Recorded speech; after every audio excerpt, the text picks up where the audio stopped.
expansion stretches, well, I guess stretches of the periodic functions. So when we look at it vertically, so okay, let's just go through these first. The transformations that are applied to an algebraic functions also apply to trigonometric functions. If the a is bigger than 1, the graphs of y equals a sine x or y equals a cos x are stretched vertically by a factor of a. So vertical stretches, it's pretty simple. And if it's less than a, it's compressed by a factor of a. So it's pretty simple. We can see originally we have y equals sine x, so the amplitude is 1. However, after we have y equals 3 sine x, our amplitude is 3. So basically our a value is actually the amplitude. So a amplitude works. Now k values works a little differently. So instead of k value by you're kind of expanding it or stretching it in any ways, you're actually reducing the well I guess the period of it. So if let's look at this. So originally we had y equals sine x, which I'm gonna zoom in so you can see better. Oh, okay. So originally you had one period every 2 pi, right? That's pretty simple. It's 360 degrees. You complete a circle. That's what happens originally. However, when I have sine equals 4x, instead of having a 360 degrees as my period, look at what I have now. This is pi, so that's 180. So this is 90. So every 90 degrees, I have a period.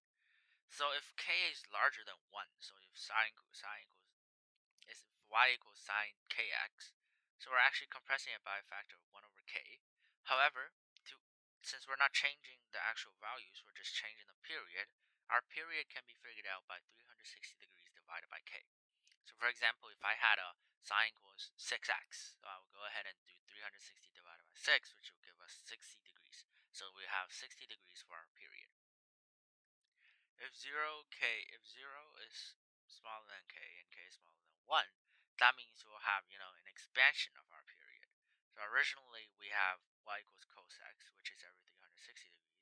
Now we have y equals cos 1 over 3x. So if we have something like that, basically what we're going to have is that we're going to have 360 divided by 1 over 3. So that's going to go ahead and give us 360 multiplied by 3 because we're flipping this, remember? It's the division property. So that's going to go ahead and give us 1080. So 1080. That is going to be our answer, right? And we look at the graph and we're like, okay, this is work out. 360 plus another 360, so that's already 720, and then we plus 360 again. Oh, and that is one complete cycle, so this makes sense.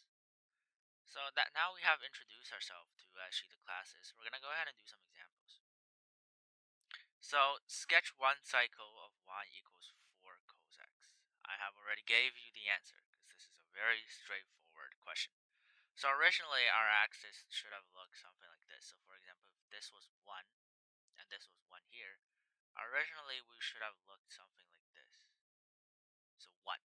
But now we have 4, so that's going to be 4 times of this. So let's say this was 1 now. This is 1. Sorry. So if this was 1 here, and what am I doing? This was 1, this is 1, this is 4. So originally we had something like this. Now we have something like this. So our amplitude is, multiplied by 4.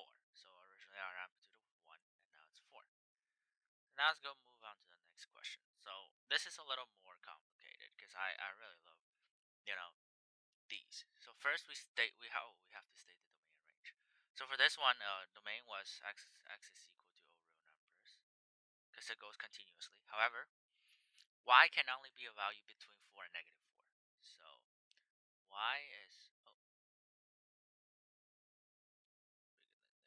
than smaller than 4, and y is a real number, or else we can't connect them.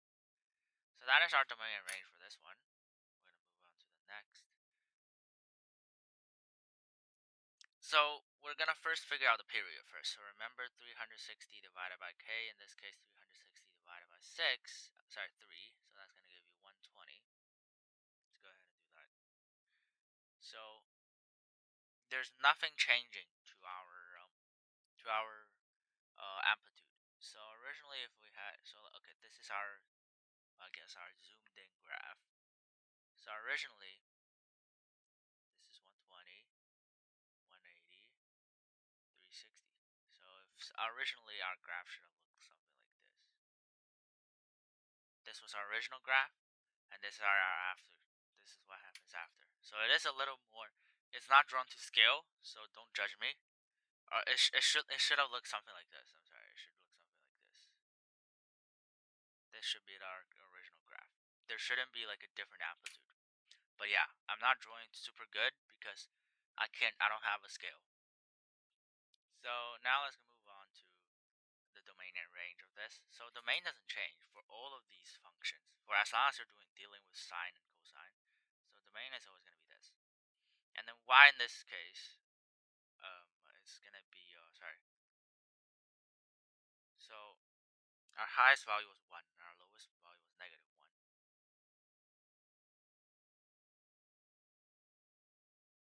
And there we go. That's pretty simple. Now let's move on to 3. A sine function has an amplitude of 4 and a period of 6 pi. So originally, if we remembered, 2 pi is 360. So now times 3, because this is usually more helpful. So usually when they give you this description, they usually want you to write out the function first, which is what we're going to do right now. Y equals amplitude equals 4, so 4, and then we're having a sine function. So what causes this to times 3? 1 over 3. And that is our function. So now we're going to go ahead and sketch a full cycle of this, which I will not be doing me personally, but I'll have something for you to do it.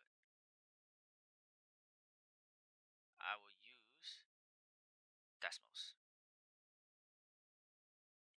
So one huge thing I found about Desmos is that the axis is not the most ideal. Okay, so we have our graph here. So you can see this is going up by 2, so 2, 4. So it has a correct amplitude. And then we're gonna see if the cycle is correct. We look at it. I don't know that value 19. So the cycle is not really correct, but you should know that this cycle should be 6 pi, which is 1080, and then move around 1080. So just know yourself, because Desmos is not accurate. And that is it for question number 3. We're gonna go ahead and move on to question number 4. Sketch the graph of 3 cos 2x over the domain of negative pi to pi. So they actually limit you the domain this time, which is very interesting, because they usually won't do that, but it's okay. So let's go ahead and draw our axis first. So assume this is negative 180. I'll draw this line a little longer. Wow. Okay, I'll draw a longer line. Divide it in the middle. Okay, so assume on the left this is negative pi, and this is pi. Now let's draw it. So first, let's look at it. 2x. So meaning our period is cut by half. So meaning 180 degrees will be able to cover the full period. So that means we're gonna have 2 cycles within this. And then it's expanded by 3. So let's go ahead and see what an original cosine graph looks like. So original cosine looks like this. So now we have a half a period. So it should technically. So let's write something. 3, and then let's say this is. That's a little too low. Negative 3. So now let's go ahead and draw it. So right here at the end, this should be our end point, and this should be our lowest point in the middle. So let's go ahead and draw it. Not good. And then we do the same thing on the left. And there we have it.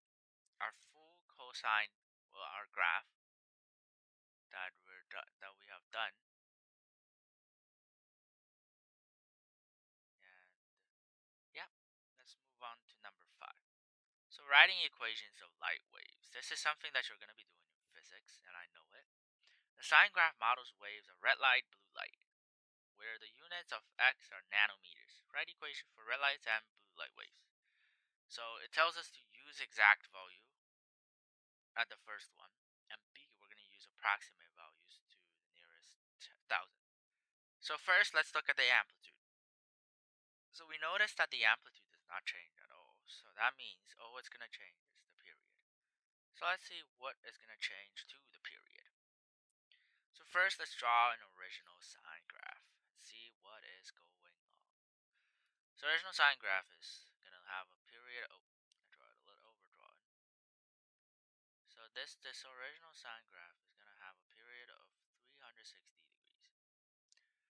Right? So let's look at the red lights. So its entire wave is going to be 670. How do we get that? So if we have 360 divided by k. Wow, I can't write. 360 divided by k. That's going to give us 670. So now let's do some isolation. So 360 equals 670 times k. So divided by 670.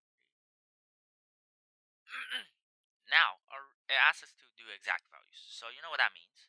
Get your calculator out, which I'm going to do right now. And we're going to enter it as a fraction. Because, hey, it's exact value. Let's go ahead and do that. So 360 divided by 670. It's going to give you a decimal value, and you're going to change it to a fraction, which is going to give you 36 over 67. That's our simplest form. Let's go ahead and write it out first. So for this one is this. And then for the blue lights, we have 460 as a full cycle. So we do the same thing here. 360 over k equals 460. And then 360 divided by 460 is going to give you what? Let's go ahead and calculate that. 360 divided by 460. We'll change that to a decimal. That's going to give you 18 over 23. Okay, perfect. Now that we have it, we can write it out. So for the red waves, it's going to be equal to y equals to sine 36 over 67x. And then for the this is red. And for blue, this is going to go ahead and equal to y equals to sine of 18 over 23x. And we're done. So now, since we have to do approximate values, so let's remember our fractions first. So it's 36 over 67 and 18 over 23. So let's write that out. 36 over 67 and 18 over 23. Let's first just change that to a decimal first. So 36 over 67. And we're rounding to the nearest thousand, so the third value. This is gonna, oh, sorry. This is gonna give you 0.537. Rounded, remember? Rounded, so we're gonna put a little dot there. So for me, I got 0.5373, which I'll round down.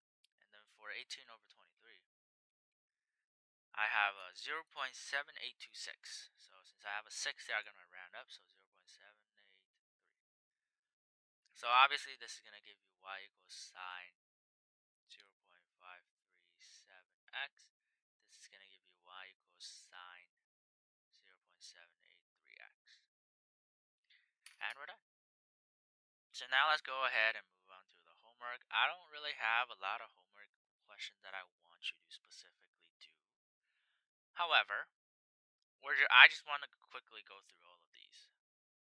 I'm going to do a couple of these, I guess.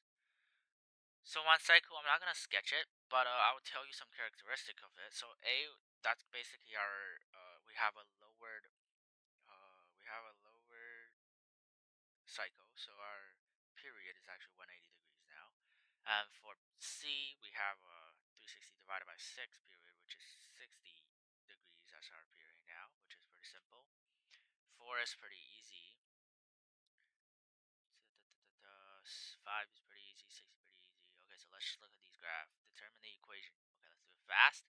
So look at the amplitude. So 4 is y equals 4, and then we realize the period hasn't changed, so that's y equals 4 sine x. Move on. And C, we look at it and be like, oh look, 4 pi, so the period has changed, and also the amplitude has changed to, I believe that's 5. So we're going to go ahead and be like, y equals 5 sine 1 over 2x, since our period is expanded. You can do that for the rest. And let's move on to number D. So look at this, pi. So okay, so it's a cosine function. And every 3 pi over 4, we have it. So 3 pi over 4, if you don't remember what value it was, so 3 times 180 divided by 4, it's going to give you 135 degrees. So now 360 divided by 135, that's going to give you a decimal, so 8 over 3. So 8 over 3x is our period, and then it has an amplitude of 8, so y equals 8 cosine 8 over 3x. I'm going to write it out just so you know. Y equals 8 cos of 8 over 3x. And that's the answer for the last question, and we are pretty much done. So next class we're gonna look at the combination of translation. So basically we're gonna see how we move it left and right, and then we can see how we combine those. And I believe that is the second or the last class